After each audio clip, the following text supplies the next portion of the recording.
ప్రభు, నేటి విచారణకు నేరస్తులు సిద్ధంగా ఉన్నారు. కానివ్వండి. వీరు ఉత్తర పుటకేశ్వరయ్య. చెప్పం. మహారాజా, వీరు మనకు ఆత్మీయులు, స్వామి భక్తులు, అన్ని విధాలా మనకు అండదండగా ఉంటున్న శ్రీమంతులు. వీరు ఎండేరు మీద వంతెన, నాగులేరు మీద ఆనకట్ట నిర్మించడానికి గుత్తకు తీసుకున్నారు.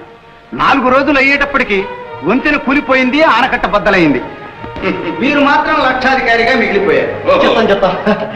ఇందులో నా తప్పేమీ లేదండి అయ్యా. అడుసులో బెల్లం, కోడిగుడ్డు సొన కూడా దట్టించి మరీ గట్టి కట్టాం.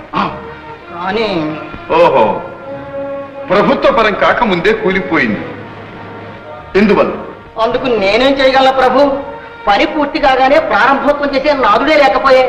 దళపతి గారు దయచేస్తారని కొన్నాళ్ళు, ప్రతాపసింహులం గారు ఏం చేస్తారని మరికొన్నాళ్ళు, ప్రభువులే స్వయంగా వచ్చి ప్రారంభిస్తారని ఇంకొన్నాళ్ళు, ఈ విధంగా జాప్యం చేసుకుంటారే వచ్చారు ప్రభు. ఇంతలో ఆ గంగమ్మ తల్లికి ఆదేశం వచ్చింది. ఆ వరదలో కొండలే కొట్టుకుపోయాయి. ఇహ ఈ వంతెళ్ళు, ఆనకట్టలు ఒక లెక్కటండి. చెప్తాం. పాపం, ఆ గంగమ్మ తల్లే వంతెనకు బలిగోరి ఉంటుంది. అవును ప్రభు, అది ఆనవాయితేనండి. చూచారా అన్నలం గారు, మన ఆత్మీయుల నిజ స్వరూపం. వీడి వెంటనే వంతెనకే బలి ఇవ్వండి. వీడి మొండాన్ని 10 మందికి తెలిసేలా బహిరంగ ప్రదేశంలో ఉంచి వీడు చేసిన నేరం, అనుభవించిన శిక్ష అన్ని భాషల్లో రాతి పలకం మీద వాయించి.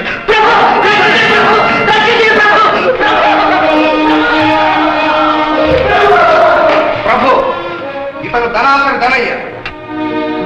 అధిక ఆహారోత్పత్తికి బావి త్రవ్విస్తానని 2000 వరహాలు పుచ్చుకున్నాడు. అబద్ధం మహారాజా, నా చేతికి వచ్చింది 200. అదేమిటి? మంజూరైంది 2000 అన్నారండి. మనకంటే మా ఊరు నుంచి నగరానికి, నగరం నుంచి మా ఊరికి తిరిగి చెప్పులు అరిగిపోయినాయండి. ఆ రాకపోకలకు, దారి ఖర్చులకు అందులో సగం అయిపోయిందండి. మిగిలిన సొమ్ము మరి వెళ్తే చిల్లర దేవుళ్లకు చిన్న నైవేద్యం అండి, మూల విగ్రహాలకు పెద్ద నైవేద్యం. అంచెల వారీగా తమ అధికారులు అందరికీ అంతో ఇంతో ముట్ట చెప్పుకుంటూ వచ్చేప్పటికీ నా కాడ మిగిలింది 200 అండి. పాపం, తంబులో ముట్టంతల్లా తమరు ఒక్కరికేనండి. ఈ 200తో అనుకున్న బావి తవ్వగలమా? తమరే చెప్పండి. ఇది ఆ జరుగుతున్న తంతు. దళపతి ఇచ్చేది ప్రభు, పుచ్చుకునేది ప్రజ. వచ్చి ఈ దళారుల మంత్రి గారు, ప్రభు, ఈ లంతగొండలు, దగులు బాజీలు, వినాయకులు ఎవరో ఆరా తీయండి, మా ముందు హాజరు పెట్టండి. వీరికి వెంటనే 2000 వరహాలు ఇచ్చి పంపించండి. మీకు ముట్టకపోతే మాకు మనవి చెయ్యండి.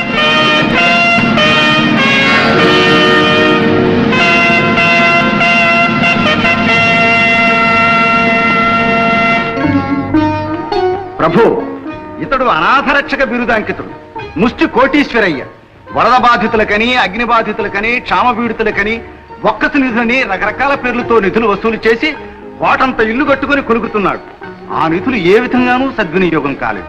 ఏం చేయను ప్రభు, నిధులు వసూలయ్యే నాటికి బాధలు నివారణ అయిపోతున్నాయి.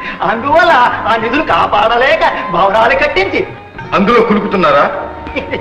ఎంత మాట ప్రభు. ఆ భవంతులన్నీ బాడికిచ్చారు, అవునా? ఆ డబ్బుతో మరో 2 అంతస్తులు కట్టించి మరికొందరిని ఆశ్రితులకు నివాసం కల్పిస్తున్నావు ప్రభు. మంత్రి గారు, ఆ భవనం వెంటనే స్వాధీనం చేసుకోండి. చేద్దాం. వీడు చేసిన మోసానికి ఫలితంగా తలకొరిగించి గాడిద మీద ఎక్కించి ఊరేగించండి. అలాగే ప్రభు. లెక్కలు వెనక్కి విరిచి కట్టి చిన్న బరికలతో 100 దెబ్బలు కొట్టించండి.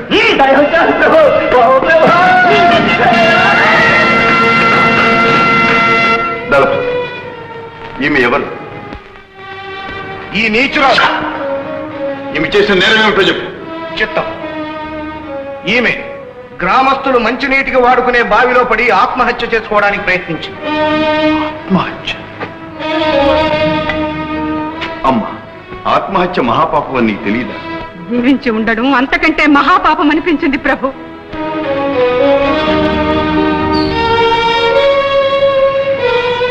అమ్మా, భగవంతుడు ప్రసాదించిన నిండు ప్రాణం అంతం చేసుకునే అధికారం ఎవరికి లేదు. అది చట్ట విరుద్ధం. ఇంత పాపానికి ఎందుకు పూనుకున్నావమ్మా? అందుకు కారకులు మీరే ప్రభు. ఏమిటి? నేనా? ముమ్మాటికి మీరే. మీరు కాకుంటే మీ తాబేదారులు, మీ భటులు. పన్నులు చెల్లించిన వారిని భయపెట్టాలని నా భర్తను నడివీధిలో కొట్టి కొట్టి ప్రాణాలు తీశారు. నట్టింటిలోంచి నన్ను వీధిలోనికి తరిమారు. నోరు లేని నా బిడ్డ ఆకలితో అలమటిస్తుంటే, దిక్కులేక వీధి వీధి తిరిగి తిరిగి కొంగు తాచి భిక్షమెత్తబోతుంటే గుస్తికి కూడా పన్ను కావాలన్నారు. ఆకలి ఆకలి అంటూ ఉన్న ఒక్క బిడ్డ ఈ చేతుల్లో మరణించింది ప్రభు. కన్న బిడ్డ పోయింది, కట్టుకున్న భర్త పోయాడు. ఇంకా ఈ జీవితం ఎవరి కోసం? ఈ బాధలు భరించలేక పాడు జీవితం అంతం చేసుకోవాలని బావిలో దూకపోతే అక్కడ మీ రక్షక భటులు ప్రత్యక్షమై ఇది నేరం అంటూ ఈడ్చుకొచ్చారు. చెప్పండి, నేను ఎందుకోసం బ్రతకాలి? ఎవరి కోసం బ్రతకాలి? నన్ను సర్వనాశనం చేసి ఈ స్థితికి తీసుకొచ్చి ఇప్పుడు శిక్షిస్తామంటున్నారా? శిక్షించండి ప్రభు, శిక్షించండి. శిక్షిస్తాం, శిక్షిస్తాం. సరళంగా చెప్పండి, ఏమిటి శిక్ష? ఈమె చేసిన నేరానికి శిక్ష ఏమిటి? ఏముంది? నిండు కొలువులో ఒంటి మీద వాతలు తేలే వరకు కొరడా దెబ్బలు కొట్టాలి, కొట్టాలి. కానీ ఆమెను కాదు. ఆమె దుస్థితికి కారకులైన పాపాత్ములు ఎవరో వారిని కొట్టాలి. ఎవరైతే వారు రాజభటులు. వారు చేసిన అపరాధం నాది. ఈ ప్రజా సంక్షేమాన్ని కాపాడతానని గడ్డి ఎక్కాను. నీతి న్యాయం ధర్మం కాపాడతానని శిరస్సును ముఖటం ధరించాను.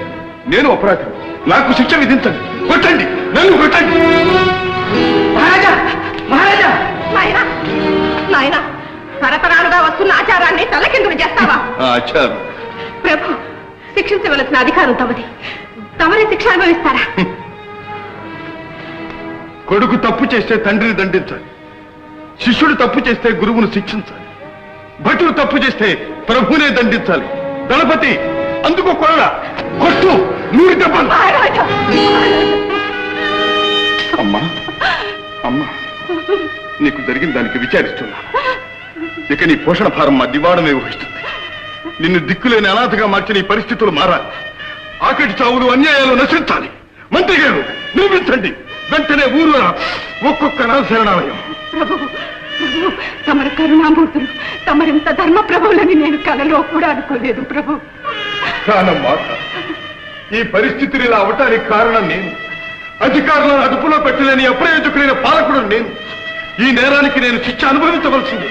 దళపతి చూస్తానే రా. కానీ క్షమించండి మహారాజు.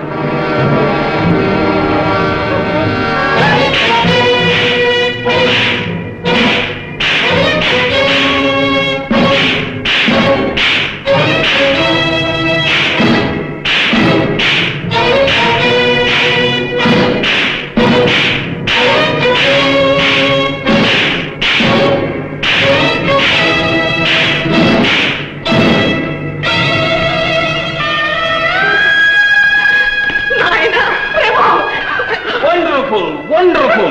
You are a great king. Solomon came to judgment. దేశాలు తిరిగాం, రాజ్యాలు తిరిగాం, కానీ రాజును ఎట్టి దేశంలోనూ చూడలేదు. రాజావా, మా రాణి గారికి మీ గొప్ప మరీ చెప్తాం. మా ల్యాండ్ లో ఇది ఒక కథగా చెప్తాం. May God bless you and your Kingdom.